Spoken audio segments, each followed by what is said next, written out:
Hi, I'm Dr. Asyia Kazmi. I am the CEO designate of WISE. WISE is the World Innovation Summit for Education. It's part of Qatar Foundation. I will be taking over the role on the 1st of December. And congratulations with that. Really interesting summit today. So humanity.io, why is that really interesting for now? I think it is definitely of very pertinent to the time that we are in. WISE 11 looked at AI and human flourishing.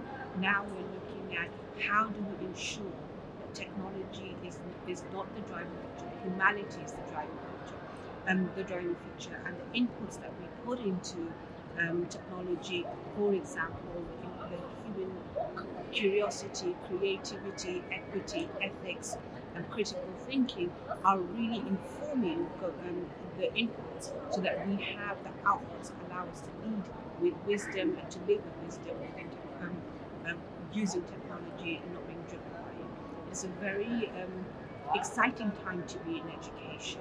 We have this tremendous technology, and I've been working with technology and teaching with technology for a very long time. But the advances now are mind-boggling. I wish I was back in class that I could experiment with them. But there also is risks, and we need to have our eyes wide open. And so this is what this conversation is about. That do we understand this? Do we understand the issues associated with them, and how do we mitigate those risks so that we can really benefit from the opportunities that we have? And interesting, I've heard a few people today discuss AI being a great leveler and thinking of that globally. Got this unique opportunity with AI, and it seems that we're just at the start of this next stage. What's your sort of thoughts on the AI being the leveler? I have always been a fan of technology. I have used it in my own classrooms, and I've used it in settings where perhaps in schools in challenging circumstances. So I do believe in the power of it. However, we should not be assuming that just because the technology exists, the leveling is going to happen. In fact, we know even if it's made free, some groups do not benefit equally from it. So when we have the promise of being a leveler, there are a lot of steps that need to happen. We need to ensure there's high quality products that are available for students and for teachers. And then those products, even if they are available, we're supporting teachers and students in using them effectively.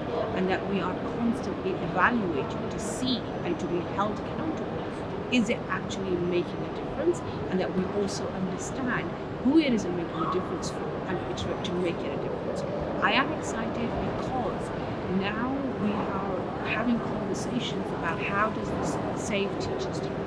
How does it help teachers to be more creative? But there's also risks to it. Are we need to worry about, is it becoming too easy?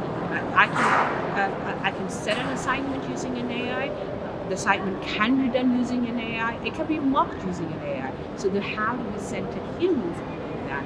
And how are we supporting students to perhaps now be able to focus on more higher order skills of discerning, of being able to say, is this a good response? Is it accurate? Do we understand the implications of so much data being going elsewhere? Do we understand the biases being built in? So I think it definitely can provide content that allows for higher order and deeper focus on learning and skills and wider human values. But we should not assume that just because the technology exists, it's going to be level. It would be dangerous to do that. Yeah, I very much agree. There's that whole area of critical thinking and why that's so much more important, but also AI literacy. But first, we've also got to make sure there's digital infrastructure, those essential digital skills. And how do you think we can help get there? Because this is not just for young people, we're talking lifelong learning and all the way through. It's an arrival technology. It's here. It's being used. But I want to go back to this question that you said about infrastructure. We have a global perspective. We are very lucky in Qatar, in the education city, of having incredible resources.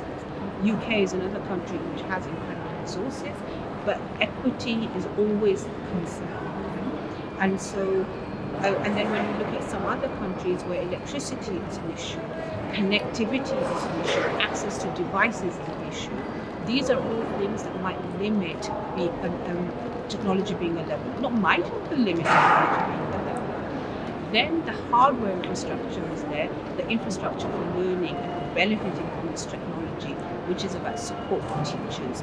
It is about providing time for teachers to engage with this effectively, and for having new pedagogical models. I do think new pedagogical models are going to be needed, but those need to be created and innovated, and that's the agenda that WISE looks at. WISE will look at, one of the researches we've just done recently was how, what kind of continuous professional development models are the most effective in supporting teachers to be using this technology.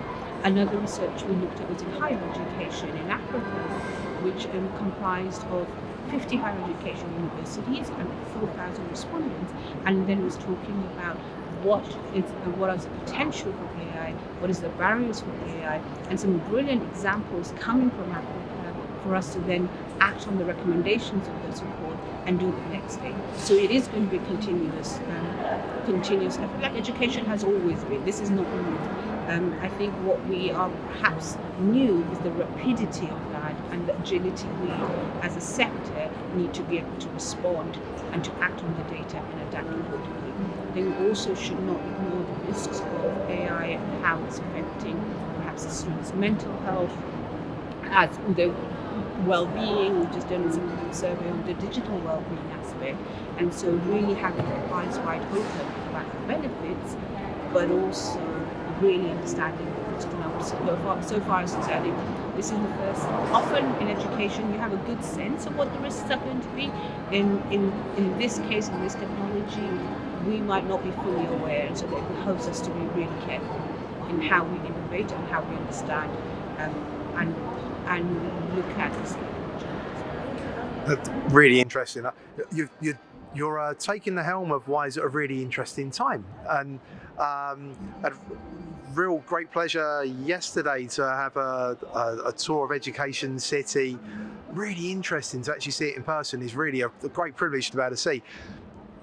What do you see next for WISE? What's your strategy on looking at where we're at with humanity.io? The world is changing around us, and so is education.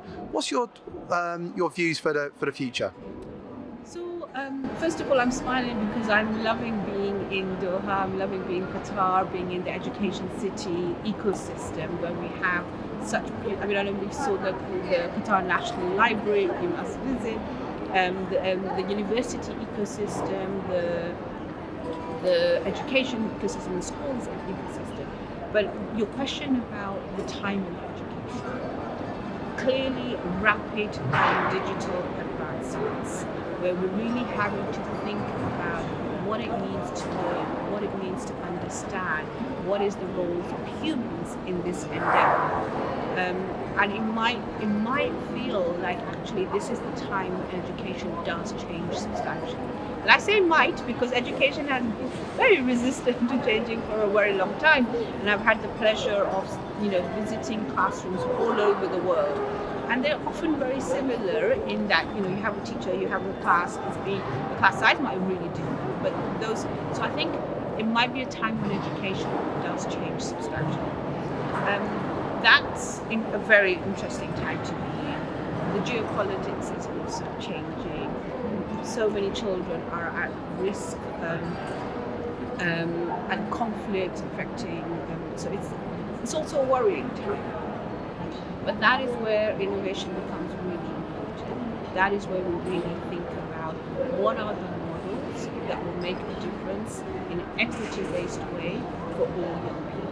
And then working with teachers, working with parents to, as I said earlier, to understand who is making a difference, who it is, and how to reach it. So when you have a platform that is as well known and as renowned as WISE is, we attract 4,000, 5,000 people every 2 years to come here, diversity, 200 countries represented, it behoves you to build on that platform rather than drastically change.